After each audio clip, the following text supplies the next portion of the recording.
Welcome to செவந்தி சமையல். ஹெல்த்தியான கம்பு லட்டு எப்படி செய்யலான்னு இந்த வீடியோவில் பார்க்கலாமா? ரொம்ப டேஸ்ட்டாக இருக்கும். வாங்க எப்படி செய்யலான்னு பார்க்கலாம். 1/2 கிலோ கம்பு மாவை நல்லா வறுத்துட்டு ஆற வச்சு ஒரு பவுலில் எடுத்து வச்சுருக்கேன். 3/4 கிலோ வெல்லத்தை நல்லா உடச்சி எடுத்து வச்சுருக்கேன். ஒரு மூடி தேங்காவை நல்லா துருவிட்டு பவுலில் எடுத்து வச்சுருக்கேன். 100 கிராம் நெய், ஏலக்காய் 6 போல் நல்லா இடித்து எடுத்து வச்சுருக்கேன். வெள்ளரி விதைகள் 50 கிராம் அளவில் எடுத்திருக்கேன். முந்திரி பருப்பு 50 கிராம் அளவில் எடுத்திருக்கேன்.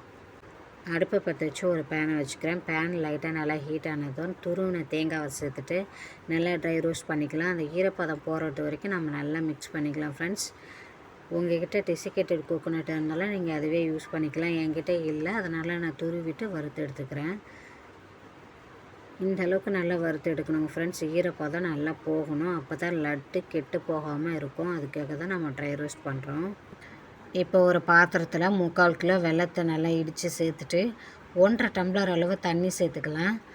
கரைஞ்சால் மட்டும் போதும், பதம் எதுவும் தேவையில்லை. லைட்டாக பிசு பிசுன்னு வந்ததும் பாகு, ஒரு பிஞ்சு சால்ட்டு, நம்ம இடித்து வச்சுருக்க ஏலக்காய் பொடியை தூவி விட்டு நல்லா மிக்ஸ் பண்ணிவிட்டு பாகை ஃபில்டர் பண்ணி நம்ம எடுத்துக்கலாம் ஃப்ரெண்ட்ஸ்.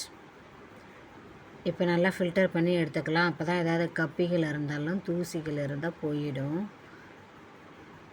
இப்போ பாகை ஃபில்டர் பண்ணியாச்சு. இப்போ ஒரு பேனை நல்லா சூடுபடுத்திக்கலாம். 100 கிராம் நெய் சேர்த்துட்டு நம்ம எடுத்து வச்சுருக்க நட்ஸ் எல்லாம் நல்லா ட்ரை ரோஸ்ட் பண்ணிக்கலாம்.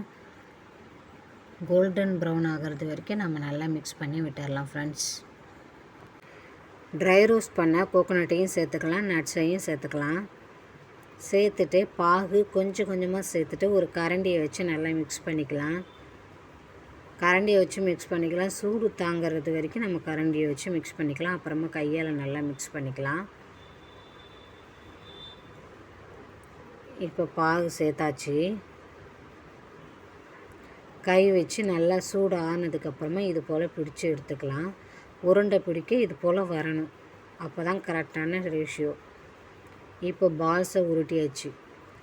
அவ்வளோதான் ஃப்ரெண்ட்ஸ், என்னோடய ஸ்டைலில் ஹெல்த்தியான கம்பு லட்டு சூப்பராக தயாராகிடுச்சு. ஈவினிங் டைமில் இது போலவே குழந்தைங்களுக்கு செஞ்சு கொடுங்க, வேணானே சொல்ல மாட்டாங்க. அந்தளவுக்கு ரொம்ப டேஸ்ட்டாக இருக்குங்க ஃப்ரெண்ட்ஸ். இந்த வீடியோ உங்களுக்கு யூஸ்ஃபுல்லாக இருந்துச்சுன்னா நம்மளுடைய சேனலை சப்ஸ்கிரைப் பண்ணிக்கோங்க. மீண்டும் இன்னொரு வீடியோவில் சந்திக்கிறேன். தேங்க்யூ ஃபார் வாட்சிங்.